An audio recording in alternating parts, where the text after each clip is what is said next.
Bismillah, masyaallah, ma kana min ni'matin fa min Allah. Bismillah, masyaallah, la haula wa la quwwata illa billahil aliyyil azim.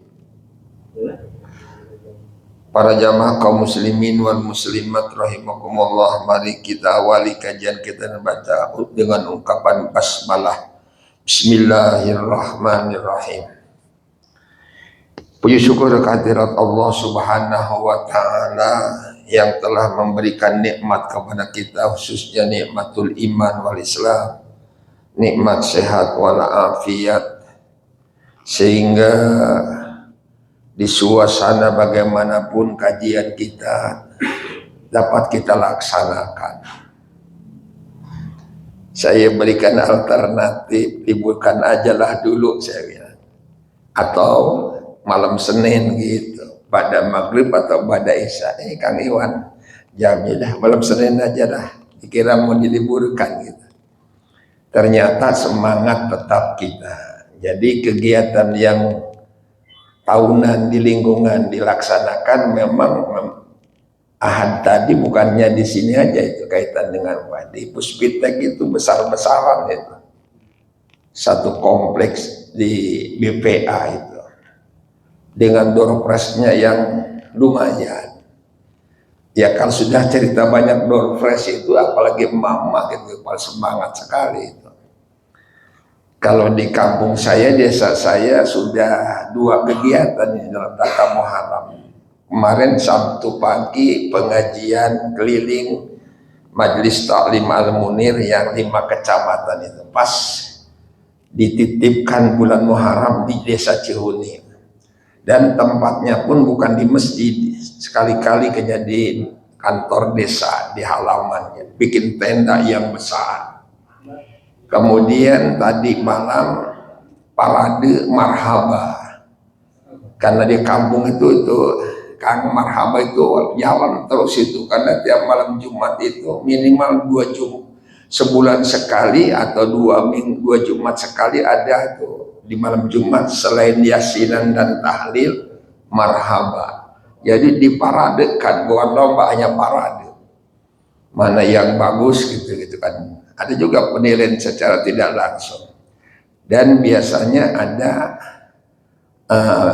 namanya bantuan untuk pembinaan dari kepala desa. Kata uangnya dari mana, wallahu alam. Kemudian malam hari ini terakhir adalah ada 2 kegiatan. Ba'da Isya sampai jam 10 parade qasidah. Emak-emak yang punya qasidahnya emak-emak. Ada emak muda, ada emak tua gitu ya. Yang pokoknya emak muda dan emak tua.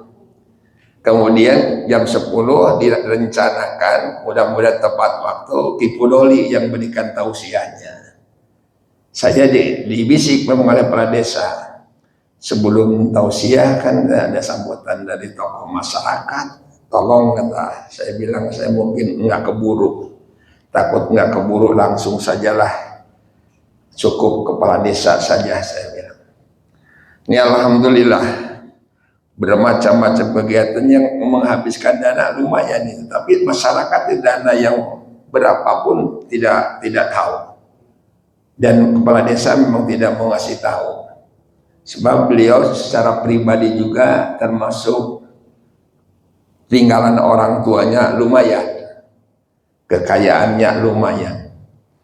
Jadi dan artinya mau berkorban, alhamdulillah. Maka oleh karenanya, walaupun begitu kajian kita sampai jam 9, nanti ada tanya jawab, nah selesai saya pulang. Supaya tidak terlalu lama, panjang ketinggalannya. Jadi jamaah yang dimuliakan Allah Subhanahu wa Ta'ala, kalau datang bulan Muharram, semangat untuk keislaman tidak muncul, ini saya katakan ya terlalu kita. Sebab Muharram itu, hijrah itu adalah merupakan starting point kebangkitan umat Islam. Jadi baginda Rasul hijrah dari Mekah ke Madinah itu bukan keinginan Rasul, bukan karena tidak tahan melawan gencatan-gencatan atau serangan-serangan kufar Quraisy, bukan. Justru perintah Allah untuk mengembangkan Islam diperintahkan oleh Allah untuk di kota Madinah atau di Yasrib pada waktu itu. Nah di kala itu alhamdulillah para umat itu ada 3 kelompok yang ikut hijrah. Kelompok yang pertama memang kelompok yang mayoritas memang karena mengikuti Rasulullah apapun alasannya, pokoknya kami tidak ada alasan lain ikut hijrah karena ngikutin engkau ya Rasulullah, karena engkau pasti tidak pernah berbuat, tidak pernah berucap kecuali merupakan wahyu dari Allah, perintah dari Allah Subhanahu wa Ta'ala. Kata Rasul ya, yang kalian kerani berarti nanti urusan penilaiannya Allah dan Rasulnya, door prize-nya Allah dan Rasulnya yang nyiapkan, baik dunia maupun akhirat gitu.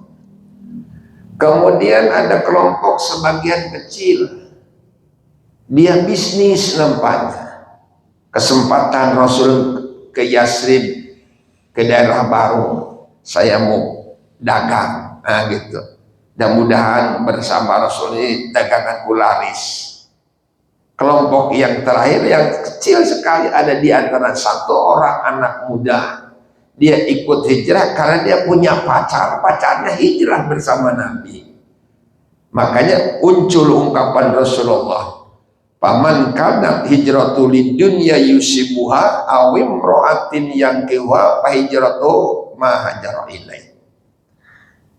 Barang siapa yang hijrahnya karena dunia yang dia kejar atau perempuan yang ingin dia nikahi, maka hijrah itulah nanti pahalanya. Kalau dia bisnisnya sukses, itulah pahalanya. Di akhirat nggak dapat apa-apa. Si anak muda pun begitu. Kalau kau bisa nikahi perempuan itu, anak cewek itu, maka itulah pahalanya. Di akhirat nggak dapat pahala sama sekali. Jadi berarti amal perbuatan kita tergantung kepada niat kita. Nama oleh karenanya jamaah yang dimuliakan Allah Subhanahu wa Ta'ala, pertama ingin saya ngajak kepada kita semua anjuran atau ajakan perintah Allah Subhanahu wa Ta'ala dalam Al-Hasyr ayat 18. Allah Subhanahu wa Ta'ala berfirman, ya ayyuhalladzina amanu taqullah, wahai orang-orang yang beriman, bertakwalah kalian kepada Allah. Ini Allah Subhanahu wa Ta'ala selalu memberikan perhatian khusus kepada mukmin, kepada orang mukmin, merintahkan untuk takwa itu. Padahal andai kata manusia semuanya berpaling dari Allah, bukan hanya tidak bertakwa, bahkan berkufur kepada Allah, Allah tidak pernah merasakan kerugian. Tapi karena Allah memiliki sifat Rahman dan Rahim, memiliki sifat kasih sayang, dedehnya tresno kepada orang-orang mukmin, supaya dia keimanannya tetap istiqomah, konsisten sampai terbawa mati sesuai dengan ayat lain, wala tamutunna illa wa antum muslimun. Maka Allah terus memberikan bimbingan dan arahan kepada orang beriman, suruh selalu melaksanakan perintah Allah. Kemudian langkah yang kedua, kenapa selalu orang mukmin diperintahkan untuk bertakwa, untuk supaya ngelakoni perintah Allah, menjauhi larangan Allah, itu adalah agar tadi kematiannya membawa iman, kematiannya membawa amal soleh. Makanya karena banyak perintah takwa dari Allah kepada mukmin ini, Syekh Ibnu Hajar Al-Haytami mengungkapkan, rajulun mata ma'asya alaihi, seseorang itu kematiannya pada kebiasaan kesehariannya. Kalau kebiasaannya dia takwa, maka kematiannya tidak diragukan lagi, pasti dalam keadaan sedang bertakwa, sedang berbuat kebaikan. Nama oleh karenanya di sini Allah Subhanahu wa taala nyuruh bertakwa kepada kita orang yang beriman. Nah, setelah diperintahkan bertakwa lalu dijawab oleh kita tentunya karena yang merintahkan ini Allah. Lalu kita laksanakan itu perintah Allah, kita jauhi larangan Allah. Diawali dengan tadi niat melaksanakan perintah Allah lillah, menjauhi larangan Allah juga lillah. Sebab kalau itu tadi saya katakan, sehebat apapun kebaikan yang kita lakukan, kalau bukan lillah nggak ada nilai sama sekali, nol besar di hadapan Allah. Termasuk ini kajian kita. Kalau kajian kita nih, aku ngaji nih ba'da isya nih, kalau enggak ngaji nanti Ustadz nanti nanyakan, malulah aku, kata Kang Iwan misalnya, atau kata Kang Irwan. Kalau enggak, berarti Kang Irwan ngajinya bukan karena Allah, karena takut ditanyakan Juhaidi kemana nih, kemarin enggak ngaji katanya, pergi ke Tegal katanya gitu kan. Kok ini enggak ngaji lagi, akhirnya ngaji misalnya kan, takutnya berarti niatnya lain, bukan karena Allah. Nah, andai kata, saya enggak nuduh, ini makan sedang andai-andaian gitu. Jadi makanya di sini Allah Subhanahu wa taala setelah merintahkan takwa lalu kita laksanakan karena Allah, menjauhi larangannya karena Allah. Sama begini lagi, kalau umpamanya orang meninggalkan larangan Allah, satu contoh lah. Nah, ketika muda si Fulan itu misalnya suka sekali dia perbuatan maksiat, walaupun maksiat itu tidak terlalu besar-besar amat, tidak, hanya sekedar satu perbuatan yang tidak berguna. Kata Allah, kalau kau ingin bahagia tinggalkan itu pekerjaan yang tidak berguna. Contohnya apa? Di dalam surat dalam Al-Mu'minun, qad aflahal mu'minun alladzina hum fi sholatim khashi'un walladzina hum 'anil lagwi mu'ridun. Yang ketiga, walladzina hum, orang yang bejo, orang yang beruntung, berbahagia, orang yang suka ninggalkan pekerjaan yang tak berguna. Di antara yang tak berguna yang kadang-kadang oleh kita dikerjakan, main gapleh atau main remi. Gapleh itu kan enggak pakai uang, remi enggak pakai uang umpamanya, hanya iseng-iseng aja. Itu kuat tuh sampai subuh itu.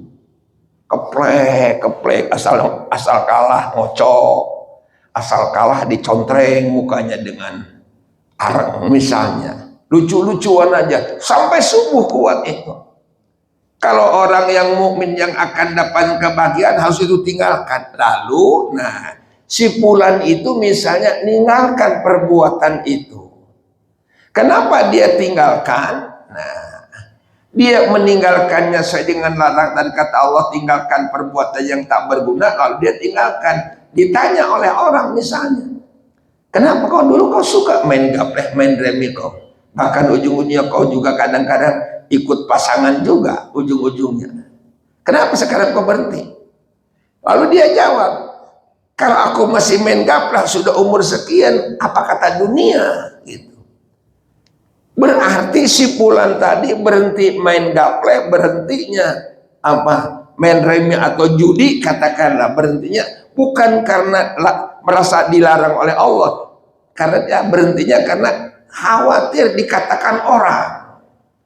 Apa kata orang, udah bau tanah juga masih ngesok aja ke tempat judi misalnya. Berarti berhentinya perbuatan salah alias yang dilarang bukan karena Allah, tapi karena takut dikatakan orang atau tak malu kepada orang gitu.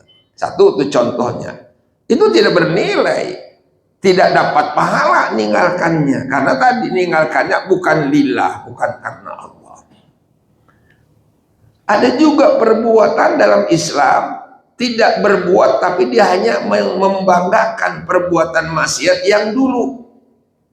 Sering saya sampaikan, itu mengingatkan kembali untuk kita bangkit di bulan Muharram itu, untuk menjauhi hal-hal yang tidak bermakna tapi bernilai dosa. tidak bermakna kebaikan, bahkan bernilai atau bermakna dosa di hadapan Allah. Contoh yang kedua, ketika orang tua itu, orang tua renta, sudah bau tanah, melihat anak-anak muda pada nenggak bir misalnya, ketika baru setenggakan saja udah pada nyungsep di parit misalnya. Lalu kata si kakek tua yang sudah bau tanah tadi,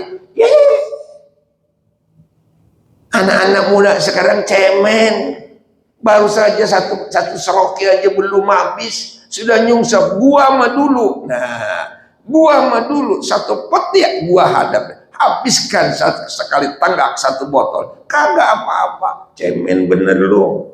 Jadi dia merasa bangga waktu masa-masa mudanya dia kuat, tidak mabok tadi, membanggakan perbuatan maksiatnya. Kata Rasulullah, si kakek tua tadi biarpun dia tidak nenggak bir lagi, hanya membanggakan dong, tetap dicatat dosa. Nah inilah makanya hati-hati dan waspada kita.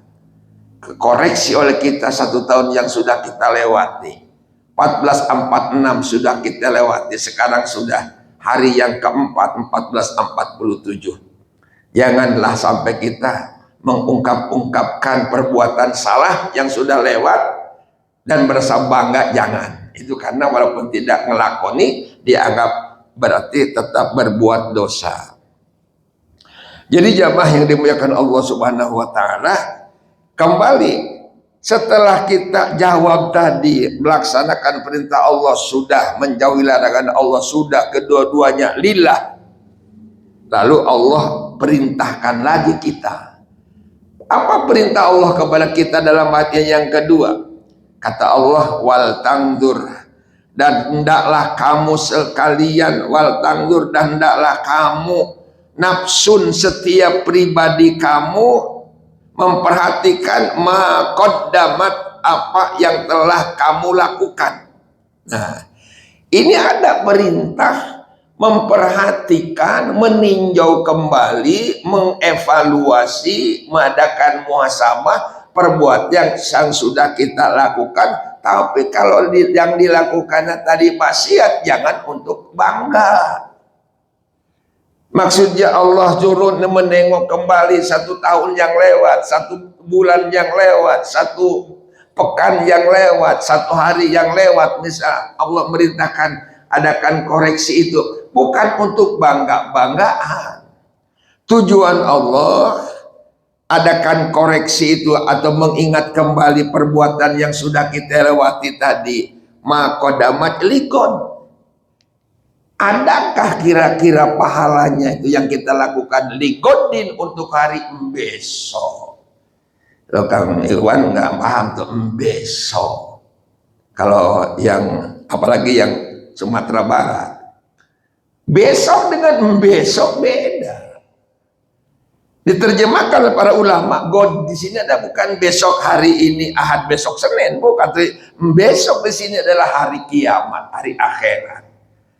Artinya ibu dan bapak para jamaah, berarti Allah Subhanahu wa taala suruh mengingat kembali, terutama di bulan Muharram, bulan kebangkitan umat ini adalah hal-hal yang pernah kita lakukan pada 1 tahun yang lewat. Nah gitu ya. Adakah nilai pahalanya di sisi Allah? Ya. Yang pernah kita perbuat atau tadi larangan yang kita tinggalkan, ada nilainya enggak? Jangan-jangan apa yang kita lakukan atau yang kita tinggalkan sebagai larangan tadi tidak bernilai di hadapan Allah. Kemungkinan tadi bernilai tapi nilainya rendah.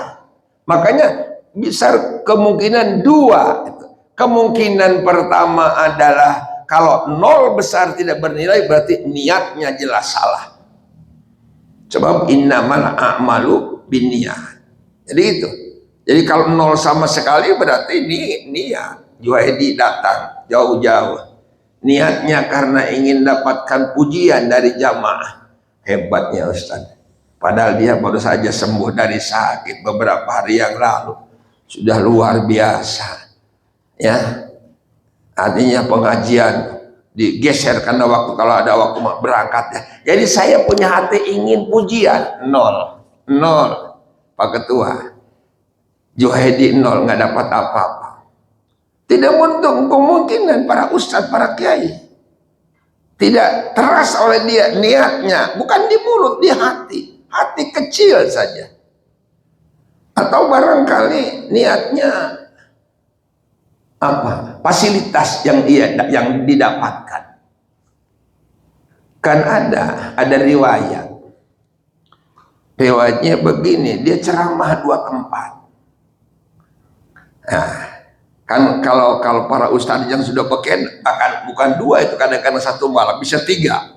Itu Kang, bisa 3 tempat. Begitu dibuka yang pertama, isinya menyedihkan.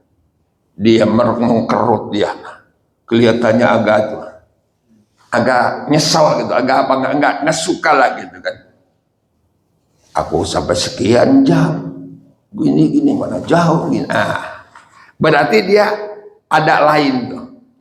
Yang kedua agak bagus, lumayan gitu. Nah ini dia. Jadi berarti ada juga yang seperti itu. Tidak sedikit yang seperti itu. Ada yang jujur luar biasa. Ini bukan dongeng, tapi riwayat yang ada saya baca dalam satu literatur. Di Sulawesi, seorang kiai dia termasuk sufi lah. Ketika mau pulang, kata panitia, ini mama katanya hanya sekedar untuk ongkos beca doang, mau diterimakan. Dia terima amplop itu. Langsung dia memang tidak jauh jarak ya, manggil beca benar. Begitu turun dari beca, langsung amplop diberikan itu kepada tukang beca. Karena kata panitia hanya sekedar untuk ongkos beca. Padahal isinya lumayan. Apa nyesal dia? Enggak. Dia mah nggak dapat apa-apa. Karena dia niatnya memang bukan niat mencari duit. Dan kebetulan yang dititipkan oleh panitia pun dia jujur. Karena kata panitia hanya sekedar untuk ongkos beca. Kalau kita Kang, ini gitu kan, mungkin jangan-jangan disusul kembali, salah berikan amplop itu kan, ini kan dia sehingga nggak dapat sama sekali. Nah inilah jamaah. Ada lagi teman ini mah, saat ini setahun yang lewat, ceramahnya di sana di daerah ujung Kulon sana, Cibaliung, tapi belum nyampe ke Cibaliung. Panitia ini sebenarnya bos jualan di Pasar Induk, Jakarta. Kalau di kampung saya sebelah sana kan, kalau namanya ustadz atau kiai pulang dari ceramah, sudah nggak aneh itu yang namanya kardus itu. Artinya berkat-berkat itu di kardus gitu dah. Ada pisang masuk, ada segala macam, ada gemlong, uli, segala macam lah pokoknya. Ada ikan tongkol, bau sama dikemas. Itu besar sekali. Dimasukkan ke dalam mobil yang dibawa oleh kiai itu. Nyampailah ke Tangerang. Diturunkan sampai digotong berdua, berat. Setelah dibuka ternyata isinya ada janur dan kelapa muda, ada gori, ada kelapa muda, macam-macam isinya untuk jualan. Memang mau dikirim ke Jakarta, salah kirim gitu, salah kirim itu ya. Kelihatan udah bangga dia dapatkan dusnya besar sekali. Ternyata yang untuk kiai tidak dimasukkan, yang itu dimasukkan. Untung saja zamannya zaman now kan tinggal angkat HP saja, telepon itu. Mohon maaf, akhirnya kan disusulkan. Ada kejadian. Tapi kalau umpamanya dia memang karena Allah, walaupun apapun yang dapat nggak disusulkan lagi, nggak masalah. Saya mengalami satu kali, bukan saya yang itu, tapi saya jadi panitia pengajian di Pontianak. Nah, begitu kata ketua, saat ini kasihkan ini kan transport untuk Pak Kiai katanya. Saya ambil dari dia, saya kasihkan Pak Kiai pulang. Ternyata itu amplop surat undangan. Ya Allah, surat undangan, ya undangan pengajian. Surat undangan pengajian dikasihkan Kiai. Akhirnya kan, Ustaz cepat katanya, kejar saya. Pas dia nyampai, saya pun nyampai, karena dia kan, saya pakai motor, karena dia pakai mobil gitu. Ya itu luar biasa, itu kekeliruan itu sering terjadi. Tapi kalau memang niatnya karena Allah, apapun yang itu terima gitu kan. Nah, ini maka oleh karenanya jamaah yang dimuliakan Allah Subhanahu wa taala, kembali ke tadi. Kalau Allah nyuruh menyebar takwa, suruh memperhatikan atau meninjau kembali, bukan untuk yang sudah kita lakukan, kita ceritakan kemana-mana, bukan. Tapi tujuannya kalau ketahuan ternyata tahun kemarin 1446 banyak kita ninggalkan pengajian misalnya nih, hitung oleh kita banyak di An-Nabawi ini sekian kali pengajian misalnya Kang Iwan, misalnya nih, bukan nuduh, bukan ya misalnya, alhamdulillah mengingatkan terus dengan saya karena dalam hati kecil aja, kemana Kang Iwan nih, kok yang kontak tapi dia kok nggak datang hari ini, ke Bandung kali, nah udah terus nonton saja saya. Atau mungkin jangan-jangan punya pos 2 ini gitu kan, hanya itu aja, hati kecil tapi tidak nuduh ya gitu.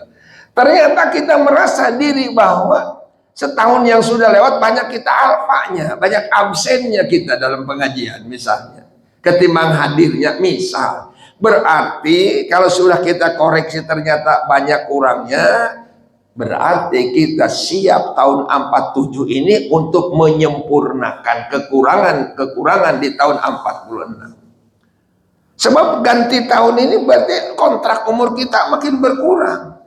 Jangan dianggap main-main oleh kita. Ganti tahun berarti umur makin berkurang, makanya makin dekat ke lubang kubur. Apa yang akan kita bawa ke kubur nanti? Kalau kita berleha-leha amat ini. Apalagi untuk akhiratnya nanti. Jangan-jangan untuk akhirat, untuk alam kubur saja nggak cukup amal ibadah, amal kebaikan kita. Sebab sebelum akhirat kan kubur dulu kita. Alam kubur masih mendingan, andai kata ada kekurangan bisa dikirim oleh anak, bisa dikirim oleh teman. Misalnya kan suka kita berdoa Allah maghfiril mu'minina wal mu'minat, kan itu kiriman permohonan ampunan kepada Allah untuk mukminin mukminat. Coba kalau sudah kiamat, siapa yang berdoa? Nggak ada lagi. Kenapa nggak ada? Sudah mati semua. Namanya udah kiamat. Nah makanya para jamaah yang dimuliakan Allah Subhanahu wa taala, kalau nol sama sekali setelah kita koreksi berarti karena kita banyak salah niat. Tapi kalau umpamanya ada nilai tapi tidak mumpuni atau tidak memuaskan sesuai dengan keinginan kita, berarti kemungkinan ada yang masih belum sempurna atau kekurangan dalam kaifiatnya. Contoh kalau di dalam sholat misalnya, dijelaskan dalam Fathul Mu'in bahwa sunnah itu dalam ibadah sholat, kata Fathul Mu'in, tujuannya adalah untuk menyempurnakan pekerjaan wajib manakala yang wajib ada yang kurang sempurna. Makanya kata Fathul Mu'in, perkara sunnah itu jangan dianggap sepele. Satu diantaranya gunanya adalah liyukmila naqsol faraid, untuk menyempurnakan kekurang sempurnaan yang fardu.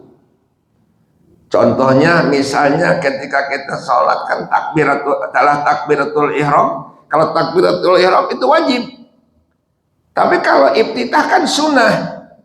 Jadi kalau umpamanya takbiratul ihramnya kurang sempurna, misalnya nih, apakah mungkin ada yang terlalu panjang, banyak hurufnya dibacanya, atau mungkin lam jalalahnya kurang tebal, Allahu Akbar, kudunya mah akbar, tapi ada kayak dikol-kolakan, kan bahkan salah itu. Nah itu kekurangan itu banyak kan bisa nanti disempurnakan oleh nilai sunnah dalam iftitah. Makanya yang sunnah itu jangan dianggap sepele oleh kita. Kalau ada bolong-bolong kecil dari yang wajib yang kurang sempurna, nanti ditutupi oleh nilai-nilai sunnah. Nih, jangan satu yang lebih, apalagi lebih esensial lagi, lebih fundamental lagi. Kenapa kita lakukan sunnah? Ingat, di dalam Al-Quran Allah nyatakan, Kul in kuntum tuhibbunallah fattabi'uni yuhibbukumullah. Kata Allah Subhanahu wa taala, sampaikan olehmu Muhammad kepada tokoh-tokoh Madinah yang barusan datang menghadap engkau. Kan ada dalam asbabul nuzulnya itu ayat, sebelum diturunkan tokoh-tokoh Madinah pada datang, tokoh-tokoh blossom pada datang kepada kiai yang sedang memberikan materi kajian di An-Nabawi, mengatakan bersumpah depan kiai itu tokoh-tokoh blossom yang mukmin gitu maksudnya, bersumpah kepada kiai adalah demi Allah kami sangat mencintai Tuhan kami, tidak tanggung-tanggung, I love you full gitu, kata tokoh-tokoh. Pokoknya bukan 100%, 2 juta persen atau 2000% gitu. Lalu kata Allah Subhanahu wa taala, Kul, katakan olehmu Muhammad kepada tokoh-tokoh blossom gitu. Katakan olehmu Muhammad kepada tokoh-tokoh Madinah yang tadi bersumpah mencintai Allah full katanya gitu. In kuntum tuhibbunallah, nah gitu. Kasih tahu gitu. In kuntum tuhibbunallah, kalau memang kalian mencintai Allah, fattabi'uni. Ngomong 100%, tapi fattabi'uni, kata Rasul, ikuti aku yuhibbukumullah. Maka kalau kalian mengikuti aku, baik itu aku yang disampaikan aku yang wajib maupun hukum-hukum yang sunnah, ikuti oleh kalian yuhibbukumullah. Bukan kalian yang mengatakan I love you pulang, justru Allah yang cinta kepada kalian. Berarti kalau kita melaksanakan syariat agama Allah, baik itu yang hukumnya wajib maupun yang sunnah, bukan hanya sekedar melaksanakan perintah dalam arti kata karena takut dosa karena wajib, karena umpama tidak berdosa kalaupun tidak mengerjakan kalau itu sunnah, tapi tujuannya adalah supaya kita dicap oleh Allah bahwa Allah cinta. Karena apa? Karena hamba ini mengikuti tuntunan sang kekasihnya. Kan Rasulullah itu kan kekasih Allah, diakui kekasih Allah, bukan hanya Rasulullah yang kasih sayang kepada Allah, justru Allah mengatakan Muhammad adalah kekasih Allah, kekasih Allah. Jadi dengan dilaksanakannya perintah Rasulullah tadi, hukum Rasul, ajakan Rasul, baik yang wajib maupun yang sunnah, maka justru Allah yang menyatakan cinta kepada hamba. Jadi makanya para jamaah yang dimuliakan Allah, ketika kita baca ini ayat, setelah ngoreksi ternyata banyak perbuatan yang kita lakukan yang nilainya rendah, kemungkinan kaifiatnya, caranya belum sempurna atau tidak sempurna. Sedangkan penyempurna diantaranya sunnah. Sebab kalau kita renungkan satu amalan, satu ibadah, umpamanya sholat tadi atau haji, itu perbuatan haji, amalan haji yang wajib dengan yang sunnah, banyakkan yang sunnah. Sholat juga sama, bacaan rukun dalam sholat kan hanya 14 atau 17 kalau tumaninah diuraikan, tapi yang sunnahnya luar biasa. Yang ucapan saja, yang ucapan yang wajib kan pertama takbiratul ihram, Allahu Akbar, wajib tuh. Yang kedua Al-Fatihah. Yang ketiga adalah apa? Tasyahud, berikut sholawatnya. Yang keempat adalah apa? Salam. Apalagi yang ketinggalan? Yang keempat salam, itu yang wajib. Bacaan-bacaan yang wajib. Di antaranya pertama takbiratul ihram, Allahu Akbar. Yang kedua membaca suratul Fatihah. Yang ketiga adalah tasyahud plus dengan sholawatnya. Tapi kalau jangan sampai tasyahud nggak pakai sholawat, termasuk sholawat Ibrahimiyah. Kemudian yang terakhir ucapan salam. Itu bacaan. Tapi yang wajib, tapi bacaan sunnah. Takbirat setelah takbiratul ihram iftitah. Setelah ketika iftitah kita kan baca surat, baca yang wajib tadi, baca Fatihah wajib, kemudian baca surat sunnah, kemudian ketika ruku kita baca tasbih sunnah, kemudian i'tidal mengucapkan sami Allahu liman hamidah sunnah, tidak wajib. Ketika kita mau turun dari ruku ke sujud kita mengucapkan Allahu Akbar sunnah. Ketika sujud kita membaca tasbih sunnah, sujud kedua tasbih lagi sunnah, duduk atau dua sujud baca doa Rabbi firli sunnah, semua sunnah. Kalau yang wajib hanya berapa? Makanya penyempurna ibadah wajib adalah sunnah. Nah makanya adakan evaluasi ini tujuannya apabila kurang kita bisa memperbaiki, bisa menyempurnakan. Nah, jadi makanya diperintahkan oleh Allah untuk mengadakan evaluasi. Dijelaskan oleh Sayyidina Umar, kata Sayyidina Umar untuk mendukung ya, lebih memperkuat apa yang disampaikan oleh Allah, kata Sayyidina Umar, hasibu anfusakum, adakan evaluasi diri kamu sekalian qabla an tuhasabu, sebelum dievaluasi di hadapan Allah Subhanahu wa taala. Artinya kalau dievaluasinya, dihisabnya setelah di hadapan Allah, kalau kekurangan, ada kekurangan, kapan kita mau nambah? Kapan menyempurnakannya? Nggak bisa. Karena dunia tempat nanam, akhirat tempat menerima balasan. Kalau ternyata, ternyata kita nilai-nilai kebaikannya kurang. Sorry, ya Allah kalau gitu saya mau sempurnakan. Nggak bisa lagi. Sebab di akhirat mah bukan tempat beramal, tempat nerima balasan. Makanya dunia inilah, kata Sayyidina Umar, adakan koreksian tadi, evaluasinya tadi. Minimal setahun sekali bulan Muharram kita adakan evaluasi. Kalau sudah tahu kekurangan, maka berbangkitlah kita untuk meningkatkan ibadah-ibadah kita. Satu contoh, kalau pernah saya sampaikan, memperkuat saja. Ini kalau kata Rasulullah Shallallahu Alaihi Wasallam, kemudian dijelaskan oleh para ulama salaf bahwa kalau hidup ini ingin mendapatkan jaminan dari Allah, ya, kan diantaranya kan jaminan hidup dari Allah kalau kita selalu sholat subuh berjamaah. Man sholal fajro fi jamaatin faqad fi dhimatillahi ta'ala, kata Rasul. Siapa orang yang selalu sholat subuh berjamaah, maka Allah akan mendapatkan jaminan kehidupannya itu dari Allah Subhanahu wa Ta'ala. Hanya dijamin keamanannya, dijamin ekonominya, dijamin dari segala penyakit dan sebagainya. Kalau orang yang mudawamah sholat subuh berjamaah. Nah, sekarang kalau secara umum di dunia ingin mendapatkan jaminan Allah Subhanahu wa Ta'ala, maka coba katanya 40 rakaat di 40 hari. Jangan ada yang bocor satu pun. Dicoba 40 rakaat di 40 hari, tidak pernah ditinggalkan. 17 rakaat dari sholat 5 waktu. Minimal berarti jangan sampai ditinggalkan. Syukur-syukur katanya 17 rakaat itu selama 40 hari selalu berjamaah.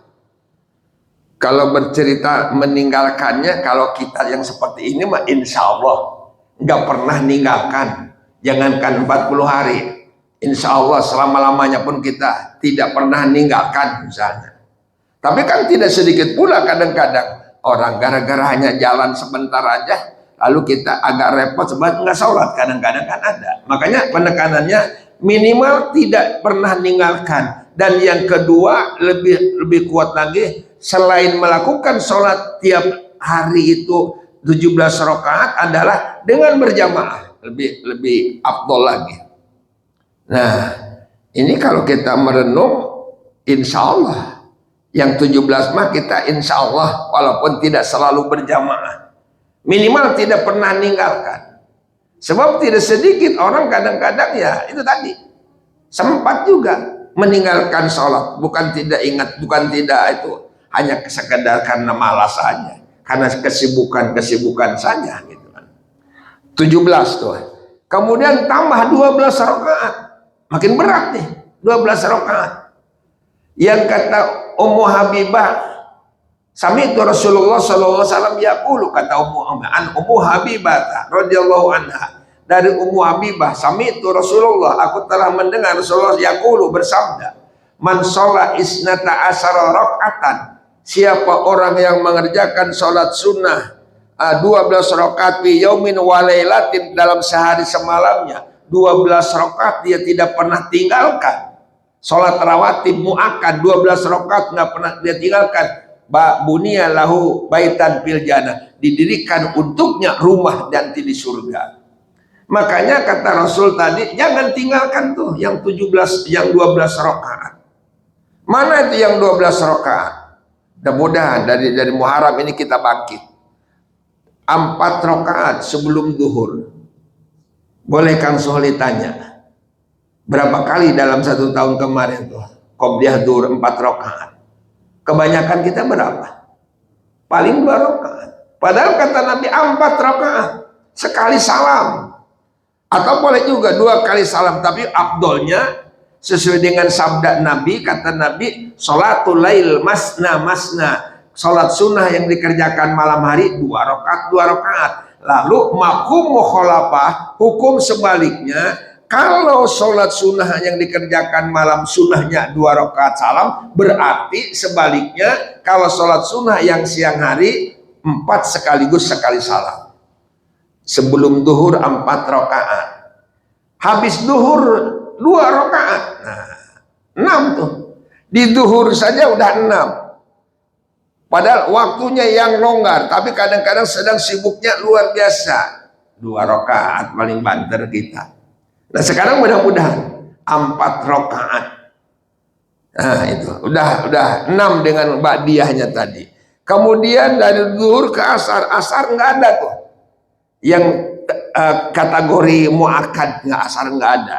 Jangankan muakkad, sunnah ba'diyahnya kosong sama sekali, hanya ada qobliyahnya. Qobliyahnya mah ada memang. Bisa 2, bisa 4, tapi tidak muakkad.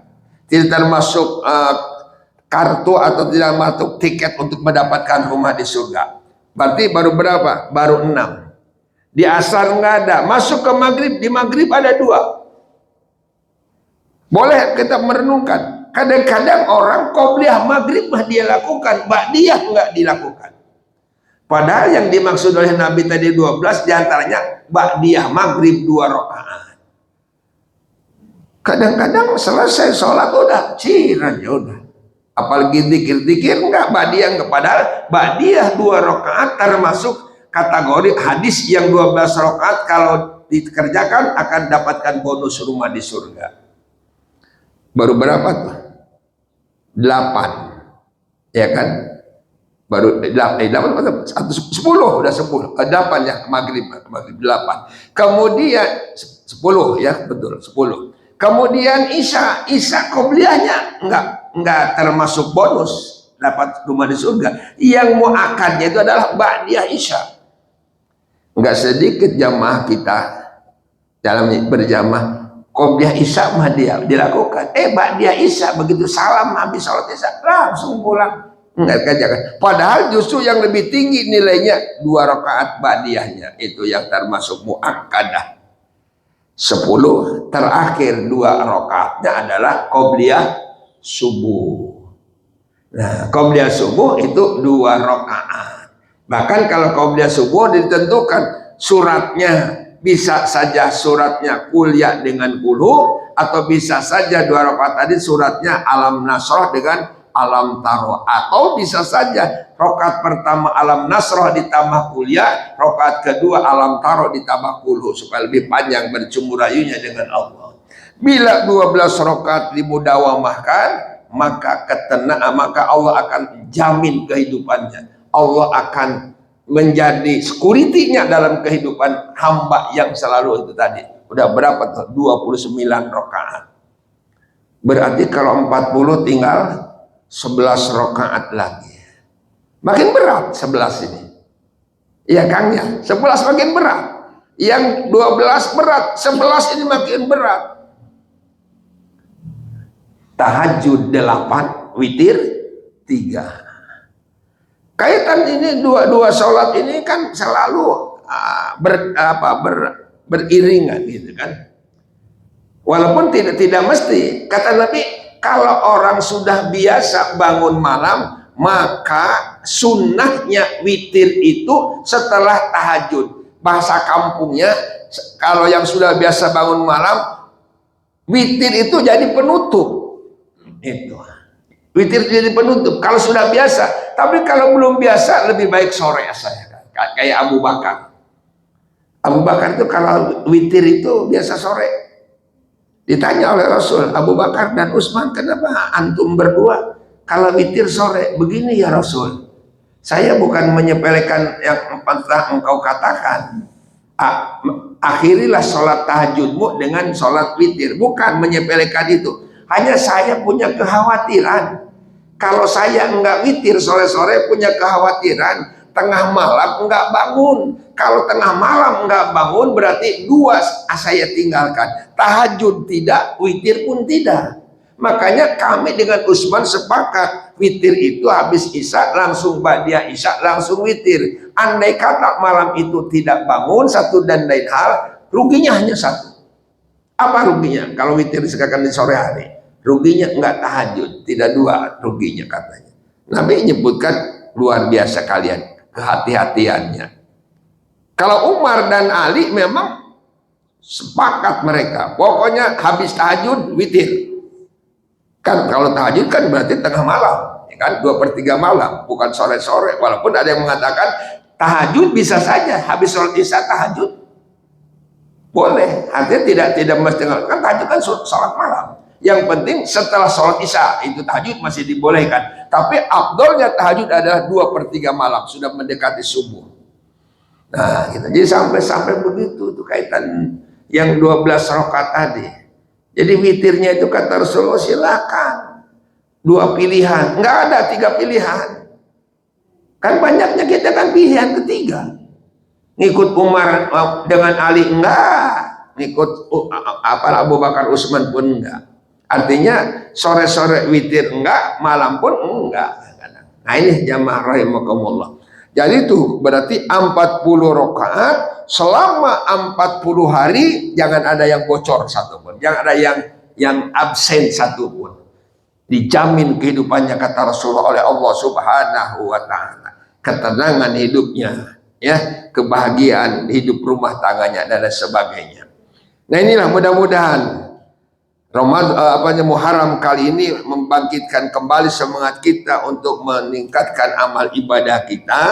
Nah, sehingga apa? Sehingga andai kata pun datang saatnya kontrak umur kita dengan Allah, mudah-mudahan kita sudah memiliki nilai pahala yang mumpuni yang akan kita bawa menghadap Allah Subhanahu wa taala. Jadi gitu para jamaah. Jadi perintah ittaqullah yang kedua adalah kalau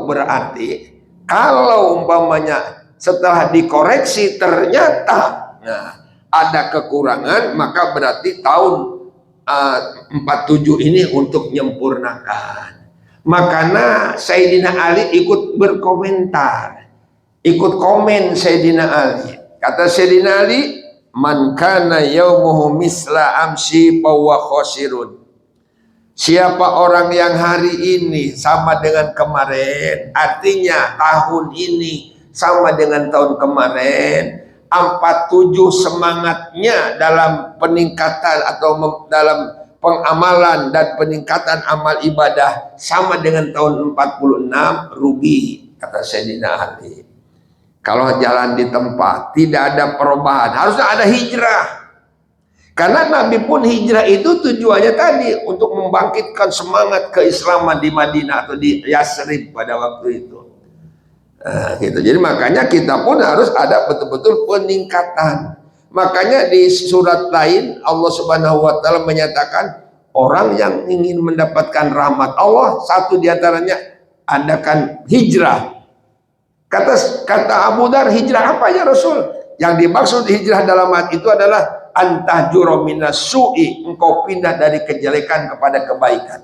Berarti kalau kita ingin mendapatkan curahan rahmat Allah, kasih sayang Allah dunia dan akhirat, berarti hidup ini harus ada perubahan, jangan jalan di tempat. Allah berfirman begitu, Hajaru hijrah artinya perubahan. Hati robah. Kalau hati ada banyak riaknya, hati ada dengkinya, hasudnya, hati ada takaburnya, hati umpamanya ada apa namanya sifat-sifat yang busuk lainnya, hubudunya, hubuljah dan lain sebagainya, maka 47 yang kita masuk ini bersihkan hati kita, hijrahkan hati kita dari yang busuk kepada yang baik. Kemudian mulut juga, makanya awali dari hati dulu. Mulut akan bagus kalau hati bagus, perbuatan akan bagus kalau hati bagus. Dari mana landasannya? Sabda Rasul. Kata Rasulullah Sallallahu Alaihi Wasallam, ala fil jasadi mudghah, ingat dalam tubuh manusia itu ada segumpal daging. In saluwat pas saluwat sairu amali, apabila itu segumpal daging baik, maka baiklah ucapan dan perbuatannya. Wa in sadat pas sadat sairu amali, apabila segumpal daging itu adalah rusak, busuk, maka busuklah mulutnya dan busuklah perbuatannya. Ala wahyal qalb, ingat itu adalah hati. Jadi hati adalah penentu baik buruknya ucapan dan perbuatan kita.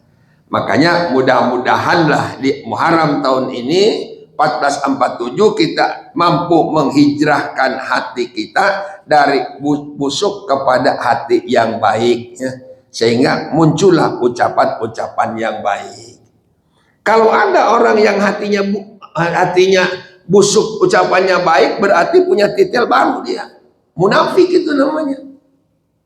Mulutnya bagus, pada hatinya busuk. Tidak sedikit zaman now ini. Bahkan Rasul yang menyatakan, di akhir zaman akan muncul katanya. Satu zaman orang yang khianat dibenarkan, orang yang benar dikhianati. Orang yang khianat juga dipercaya, orang yang benar ditendang. Itu di akhir zaman. Nah, jadi makanya di sini barangkali para jamaah yang dimuliakan Allah Subhanahu wa taala, berarti jangan sampai kita artinya menjadi orang yang mulutnya bagus tapi hatinya busuk, munafik. Sedangkan orang munafik ancamannya innal munafiqina fi darkil asfalin minan nar. Di dasarnya neraka. Nah, itu naudzubillah, ya. Ya iya kan, kalau itu kan bisa membahayakan masalahnya. Mulutnya bagus, ucapan-ucapan keagamannya luar biasa. Janji insya Allah medok ucapannya. Ketika dia mendapatkan kenikmatan, hamdalahnya medok dia, alhamdulillah. Syukron kasir, jazakumullah khair. Oh, macam-macam bahasa agama. Padahal mulutnya busuk. Padahal hatinya busuk misalnya. Itu hanya sebagai lip service saja misalnya. Nah ini dinyatakan oleh Rasulullah, atau lain di mulut, lain di hati, berarti kategori orang itu punya gelar munafik. Naudzubillah. Membahayakan. Kalau istilah peribahasa ada istilah apa? Musang berbulu ayam, atau serigala berbulu domba. Kalau serigala berbulu domba membahayakan domba itu. Habis itu domba-domba. Karena kalau dia itu yang serigala berbulu domba, pasti kan domba pada datang ke yang tadi serigala yang berbulu domba. Setelah datang mendekat ternyata dimakan. Artinya mulutnya bagus, tertarik orang, terpikat orang. Ternyata penipu dia. Zaman sekarang hati-hati, waspada kita. Jangan lihat casing mulutnya saja, tapi lihat dalam amaliah kesehariannya. Nah makanya Muharram 1447 ini berarti siap-siap kita untuk berhijrah, hijrah minas su'ilal khair, dari kejahatan kepada kebaikan. Lalu kalau tadi ittaqullah yang kedua tadi, berarti maksudnya kalau setelah dikoreksi banyak kebaikan-kebaikan kita, tapi maksudnya itu jangan merasa puas dengan kebaikan yang pernah kita perbuat, gitu Kang Suli. Jangan merasa puas pengabdian di musola ini dengan adzan tepat waktu, tadarusnya luar biasa, itikafnya luar biasa. Jangan puas, karena waktu berbuat baik ini enggak lama. Apa kata Nabi? Umur umatku antara 60-70. Berarti kalau sampai 60 hanya 60 tahun berbuat baik kita. Setelah 60 tahun masuk lubang kubur, berapa lama lubang kubur? Nggak tahu kita berapa lama. Dari zaman Nabi Adam sampai sekarang masih di lubang kubur, masih di alam barzah, belum ke alam akhirat. Akhirat nanti nunggu kiamat. Nah, makanya perbuatan baik di dunia ini kalau kita akal-akalin, dipikir-pikir oleh kita, berbuat baik di dunia hanya sekitar kurang lebih 60 tahun katakanlah. 60 tahun pun yang dihitung itu kurangi dulu 15. Kalau pas insan itu atau seorang manusia wafatnya umur 60 tahun kurangi 15 sebelum dewasa, berarti 45 tahun berbuat amal kebaikan untuk bekal selama di alam kubur dan alam akhirat. Tidak ini rasanya, tidak sinkron itu. Mana mungkin cukup itu. Bawa uang untuk seminggu dengan untuk sebulan. Seminggu di Surabaya, yang satu lagi sebulan di Surabaya, pasti berbeda. Logikanya kalau diakal-akalin, yang sebulan itu lebih banyak bawa uangnya, bekalnya, yang daripada yang seminggu. Ini akhirat sekian lama, kubur aja sekian lama, bawa bekal kebaikan kita berapa banyak. Kalau boleh kita renung-renung dalam satu hari semalam 24 jam, berapa jam kita untuk berbuat kebaikan, berapa jam kita ucapan-ucapan baik, berapa jam amalan-amalan baik kita. Jangan-jangan masih jauh panggang dari api tadi, masih banyak waktu yang disia-siakan oleh kita. Makanya mudah-mudahan sekali lagi kajian yang ini dadakan ya, katakanlah gitu ya Kang Iwan, dadakan gitu ya, karena Kang Iwan mungkin mengatakan libur, berat ngomong libur. Padahal saya udah berikan alternatif, atau diliburkan aja dong sementara gitu kan. Ternyata milih malam Senin, Ahad katanya malam Senin berarti pada Isya ya. Dengan kajian dadakan ini berarti mudah-mudahanlah kita mampu tadi setelah dikoreksi, mampu untuk meningkatkan kebaikan-kebaikan kita. Ya, nah, mudah-mudahan nanti begitu kita datang ajal sudah memiliki bekal. Kalau namanya sudah punya bekal, walaupun dadakannya malakal maut datang, nggak kaget kita. Sudah siap kita, ongkos sudah siap. Tapi coba kalau maunya kita belum siap, ya belum siap ongkos, belum siap kendaraan, datang teman-teman ngajak berangkat, kita dompet masih kempes, kan kaget kita. Nah makanya mudah-mudahan ini pun artinya ketika malakal maut datang menjemput kita untuk kembali menghadap Allah, kita sudah siap memang punya bekal yang mumpuni untuk menghadap Allah Subhanahu wa Ta'ala. Lalu ayat ini ditutup dengan innallaha khabirum bima ta'malun, sesungguhnya Allah khabirun, maha teliti. Kata Ibnu Katsir, khabirun itu bukan baik, tapi maha teliti Allah bima ta'malun, dengan apa yang kalian lakukan. Jadi tidak ada sekecil apapun kebaikan yang kita lakukan yang tidak diakses oleh Allah. Teliti Allah, tidak bakal khianat Allah. Jangan khawatir Kang Suhli, sekecil apapun perbuatan baik Kang Suhli ada di catatan Allah. Dan sebaliknya, sekecil apapun perbuatan maksiat kita, tidak ada yang ketinggalan. Wah, ini mudah-mudahan Allah lupa. Nggak ada Allah lupa. La ta'khudhuhu sinatun wala naum. Nah, gitu. Makanya mudah-mudahan ya kajian kita malam hari ini merupakan kajian tambahan, kajian ya dadakan, tapi insya Allah mudah-mudahan isinya tidak dadakan. Karena tadi untuk berhijrahkan hati, menghijrahkan mulut dan perbuatan kita kepada satu amalan yang mendapatkan berkah dan rahmat atau ridho dari Allah Subhanahu wa Ta'ala. Terakhir para jamaah, ada satu hari yang luar biasa di bulan Muharram ini. Tanggal berapa? 10. Tadinya 10 doang Bu, tadinya. Begitu Nabi sampai Nabi kan nyuruh puasa Asyura ya. Makanya orang Jawa mah kadang-kadang nyebut bulan Muharram sebut bulan Syuro, karena ada Asyura, ada tanggal 10 itu. Saking hebatnya tanggal 10 itu. Mula-mulanya Nabi nyuruh puasa itu hanya tanggal 10. Begitu nyampe ke Madinah ketika hijrah, ternyata di Madinah orang-orang Yahudi itu pada puasa tanggal 10. Ditanya oleh baginda Rasul, ngapain kalian puasa tanggal 10? Katanya memuliakan Rasul kami Musa selamat dari kejaran Firaun. Lalu kata Nabi, aku lebih hak untuk melakukan itu daripada kalian. Akhirnya Nabi, karena pernah Nabi ungkapkan, man tasabbaha biqaumin fahuwa minhum, barang siapa yang menyerupai suatu kaum maka dia bagian daripada kaum itu. Artinya kalau satu hari sama dengan Yahudi. Makanya kata Nabi, nah karena diprotes juga oleh sahabat, kata Nabi, kalau begitu, kalau umurku nyampe ke tahun depan Muharram yang akan datang, maka insya Allah aku akan puasa sebelum tanggal 10, jadi tanggal 9 hari Tasu'a.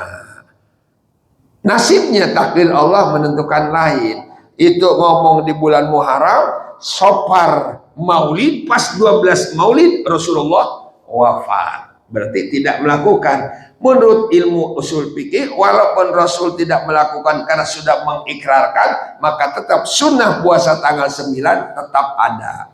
Berarti 2 hari Tasu'a dengan Asyura. Apa yang terjadi 10 Muharram? Luar biasa banyak. Musa selamat 10 Muharram. Nabi Yunus keluar dari perut ikan Nun 10 Muharram. Ibrahim selamat dari bakaran 10 Muharram. Banyak itu kejadian-kejadian 10 Muharram itu kan. Nah, jadi makanya 10 Muharram itu luar biasa. Banyak sejarah-sejarah yang mengingatkan kepada kita. Termasuk umpamanya Ibrahim. Ibrahim dibakar selamat. Nah, ada yang berupaya, yang perlu menjadikan contoh kita ketika Ibrahim dibakar itu. Kan dalam sejarahnya ketika Ibrahim dibakar oleh Namrud, ada 2 binatang itu yang ikut serta dalam mensukseskan itu. Yang pertama adalah cicak. Kalau cicak ini justru dia meniup-niup api supaya cepat membakar itu Ibrahim, supaya cepat habis itu Ibrahim, sehingga dia ngipasin lah gitu. Kalau bahasa kita mah cicak itu supaya cepat hancurlah kata Ibrahim. Sedangkan burung pipit itu dia berupaya untuk menolong yang sedang didolimi Ibrahim. Terbang dia ngambil air di paruhnya, paruhnya, kemudian dia siramkan sampai diolok-olok oleh cicak itu. Kerjaan sia-sia loh katanya.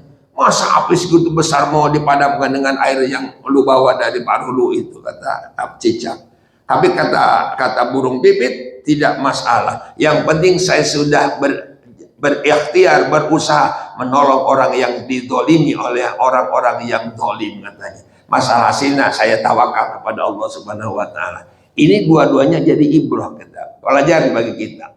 Sekecil apapun menolong kebatilan, kedoliman, dicatat di sisi Allah. Sekarang kan banyak kedoliman-kedoliman yang di backing oleh orang-orang tertentu. Padahal dia tahu dia ada itu perbuatan salah, tapi masih di backing terus dia. Dia dapat nanti pertanggungjawabannya di hadapan Allah. Sekecil apapun membantu kedoliman, maka tetap itu akan diberikan imbalan oleh Allah Subhanahu wa Ta'ala, seperti halnya tadi burung pipit tadi. Itu peristiwa yang 10 Muharram terjadi pada Nabi Ibrahim. Kalau pada itu Nabi Nuh kan tenggelam banjir zaman Nabi Nuh itu kan, sampai ada riwayat sudah terdampar di Turki, kemudian koreksi itu perbekalan, ternyata tinggal nyisa bubuk-bubuknya aja. Akhirnya mau diriwayatkan oleh Nabi Nuh dianjurkan supaya dibubur, supaya mencukupi semua makhluk yang ikut, manusia dan hewan-hewan, bubur. Makanya diterjemahkan oleh ulama-ulama mutakhirin.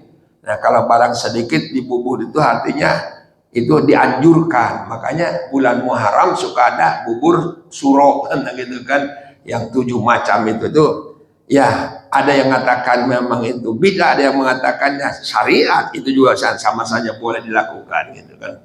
Kemudian yang terakhir adalah siapa lagi? Nabi Isa diangkat ke langit, termasuk Nabi Idris diangkat oleh Allah, ada 10 Muharram. Inilah barangkali para jamaah kejadian-kejadian 10 Muharram sehingga dianjurkan oleh Rasulullah untuk melaksanakan ibadah puasa. Kalau kita hitung 1 Muharram adalah hari Jumat, Jumat, Sabtu, Ahad, berarti Ahad 10. 9-nya berarti Sabtu. Berarti kalau kita mau dari hari Sabtu, minimal hari Sabtu atau minimal sekali hari Ahadnya tanggal 10 Muharramnya, itu disunahkan untuk berpuasa. Nah inilah jamaah yang dimakan Allah Subhanahu wa taala, barangkali kajian kita paparan materi segini yang dapat saya sampaikan. Silakan sambil menikmati kuenya, belum pada dimakan ini. Sambil kita kalau ada mau ditanyakan, mau dipersilakan sambil minum.